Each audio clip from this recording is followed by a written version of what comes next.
Bug bounty documentation video regarding case 2016 TAC 31323235.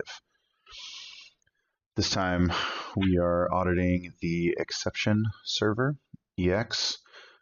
We started out with the attempting to go to ex.northpolewonderland.com/exception.php, as that is the endpoint that we found inside of the Santagram APK. Immediately we get a request method must be post.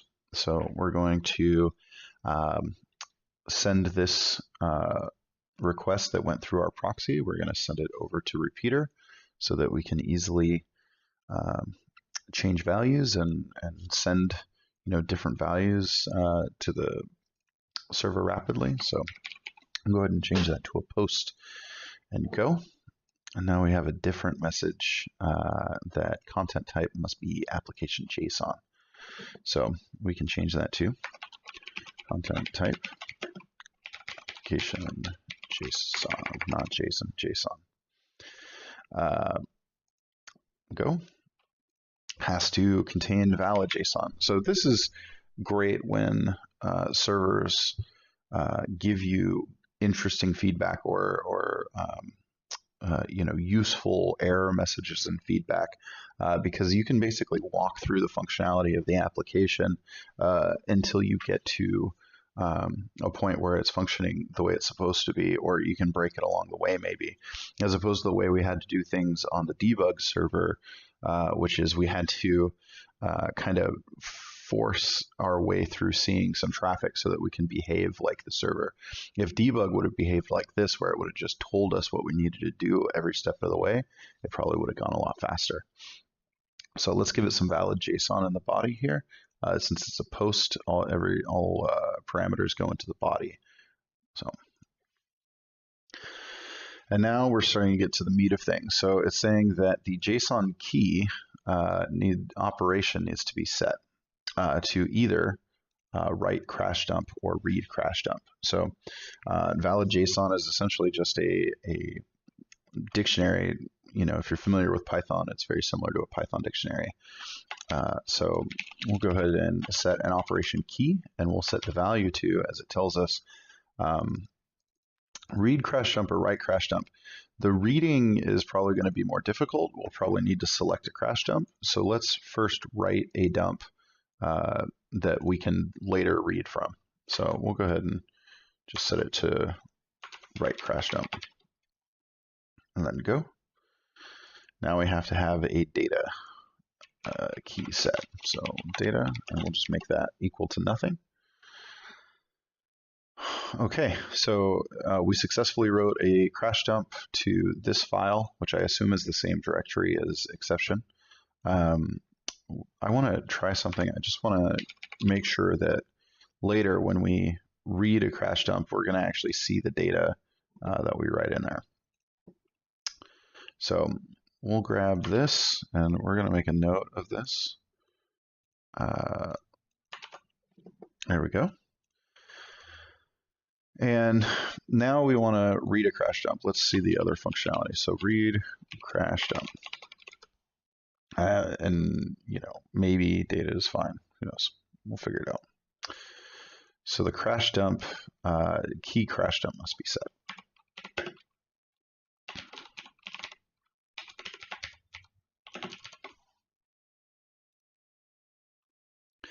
Now it's still complaining that we don't have crash dump set, and what that says to me is that we have it set in the wrong place, or we have it set incorrectly perhaps. So if we take a minute, just a moment, to kind of think about what's happening here, we wrote a crash dump, and we have the file here.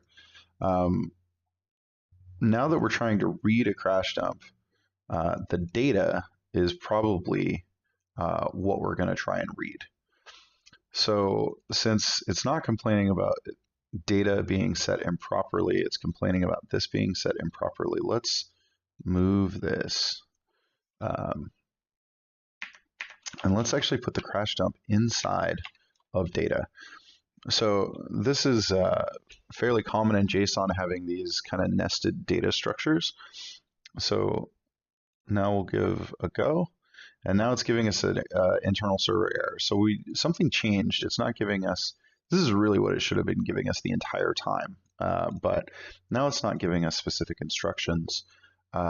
Let's see if we can copy this crash dump into there. And so what we're basically saying is the operation we want to do is read crash dump. The data that we're going to be reading is the crash dump of this. So let's go. And now we're getting useful errors again. So it's saying that there's a duplicate PHP extension detected, which probably means that crash dump, whatever's in crash dump, they just automatically add the PHP. So go ahead and go. And there we go. There's the contents of our file. So this reads a lot like a local file inclusion, but the local file inclusion vulnerability mixed with this duplicate PHP reminds me, it kind of jogs my memory of this article that Sugar Plum recommended to me about local file inclusions and PHP IO streams. So I have it bookmarked here, and we can kind of look through this article. It's another one of this pen testing startup, SANS, posted by Escadus. It's got to be their primary hacker or something, but it looks like the article is written by a Jeff McJunkin here. It's probably some sort of stage name or screen name. But if we scan through here, what we're seeing is that you can, in PHP, there's these different stream filters, these IO filters that can do things like rot13 for some reason, change all the text to upper to lower, strip tags, and then convert. And it looks like in this article, he's using that convert filter to encode things in base64. He's utilizing this local file include to call a PHP stream IO processor to convert things into base64 and exfiltrate data. And what's interesting about this, and the reason why this is cool, is because you can get the code of a web page, the actual back-end code, the code the server sees, not the code that you see. The code that you're seeing on PHP pages is interpreted code. It's the server sees a bunch of PHP code, it runs the PHP code, and the output of that PHP code is the page that you're seeing.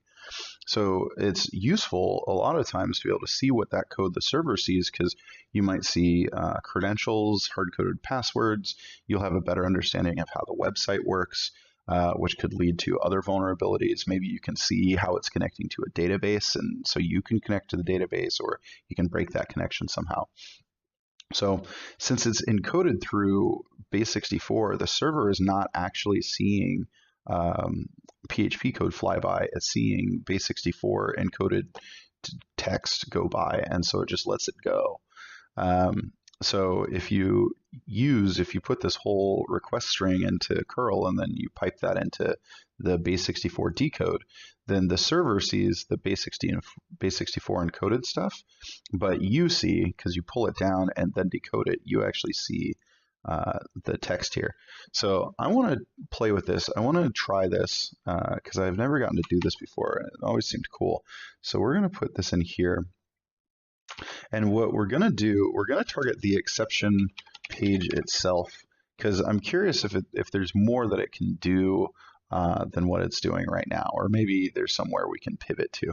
So we've got our filter in there, and we're going to go ahead and click go. And there's base64 encoded text. Now we want to make this a little bit more friendly, so let's do this. We can write our own curl command. The problem with there's another way to do this, and it's to right-click basically anywhere in burp, and you can copy as a curl command. When you paste that in here, you basically got this multi-line craziness, and let's not worry about any of that. We don't need all of that, right? So we're gonna make a post. The data is gonna be we can copy that at least. The data is that. And we're using single quotes here to encapsulate the data since there's a lot of double quotes in the data. We don't want to have to escape all that crap. We're going to set the header. If you recall, it required content type. Content type is application/JSON. And we're going to HTTP ex.northpolewonderland.com/exception.php.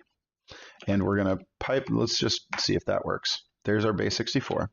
So we're going to pipe this to base64 minus D for decode. And there is the code of the website. So we can kind of scroll through this and see how it works. But right off the bat, so here's the start of the PHP code, and then we've got this comment, this PHP comment, telling us that there is a discombobulated audio 6 with a kind of weird serial string at the end of it, .mp3, and that's in the web root. So let's see if we can just wget ex.northpolewonderland.com. All right, so we've got that. Let's see if we can play it.